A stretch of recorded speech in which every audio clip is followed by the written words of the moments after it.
Mr. Chairman and members, I am a first born of 4 siblings, and I was born in Kovo in Imenti South, Meru County. And the reason for that was because my father, the late Geoffrey Cairo Wanjohi, was one of the first early graduates of University of Nairobi, and he had just been sent on his first posting as the first African headmaster at Nkubu High School. As a result of his career movement, our family tended to move around Kenya quite a lot. And growing up, I ended up living within 7 counties of this country. I am married with 2 teenage daughters. This experience, as you can imagine, in my early years, comprised of quite a lot of moving around, making new friends and saying goodbye almost every 2 years of my school life. And this allowed me an opportunity to embrace Kenyans of all walks of life and to develop values of social justice, faith, resilience, and determination. I started my primary school life in Nanyuki and completed my standard 8 at Thika Memorial Church School in Kiambu County, in between having moved through a number of schools.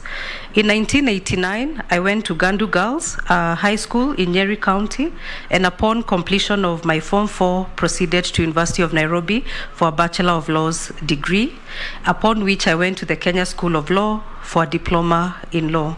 So I'm an advocate of the High Court of Kenya, 1997.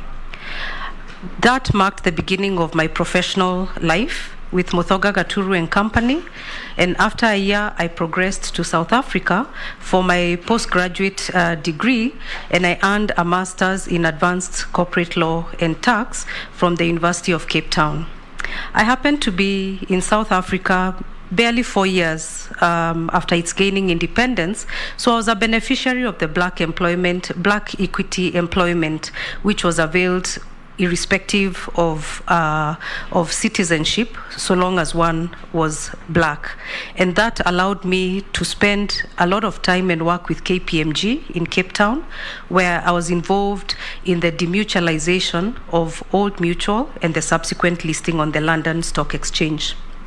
Upon completion of my postgraduate studies, I came back to Nairobi, went again briefly into legal practice with Kirundi and Company, and then moved to PricewaterhouseCoopers in the tax department.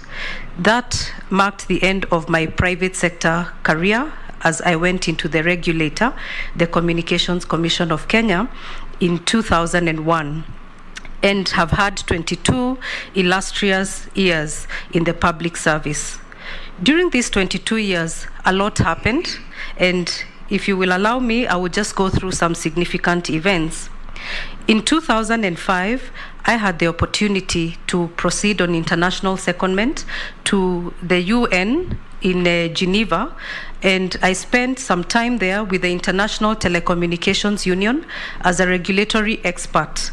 And the output of that was a toolkit that was designed to build capacity for regulatory staff globally, because the ICT sector was globalizing and growing very big, very fast, and there was the need to boost skills.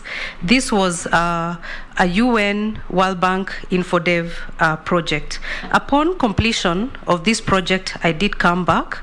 And in 2006, I was nominated as the Kenya Fellow for the Eisenhower Fellowship, and I proceeded to the United States on a fellowship for international development.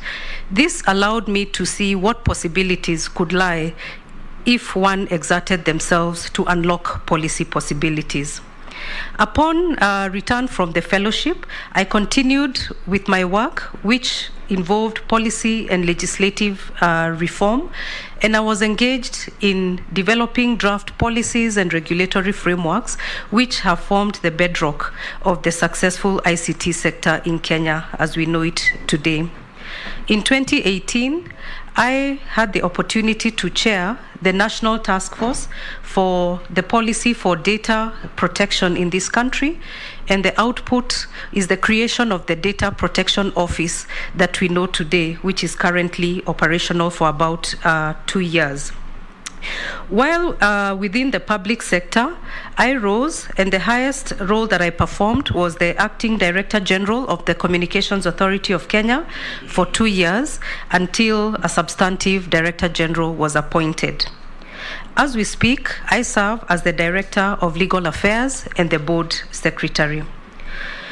During my tenure as Acting Director General, Chair, I would mention that barely 6 months had passed when the COVID pandemic hit the world, and I therefore became a leader in a time of crisis. And as they say, never waste a crisis. And this marked an opportunity for me, for the ICT sector, to score certain successes for this country.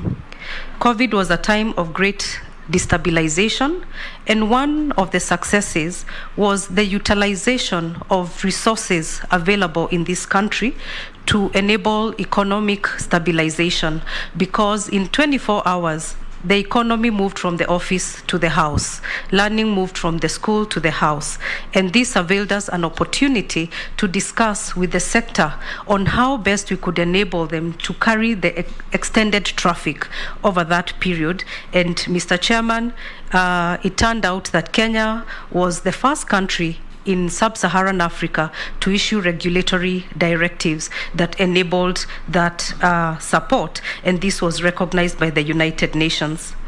I also had a chance to chair the COVID-19 ICT Advisory Committee. This was a committee that tried to utilize ICT innovations for COVID, and I'm proud to say that out of the about 700 innovations that were tabled before us, 85 were identified and were utilized for contact tracing and other health measures within this country. From a people perspective, given the circumstance of the day— One more minute. That's in order. Given the safety consequences of the day, a lot of time was spent to provide safety and security.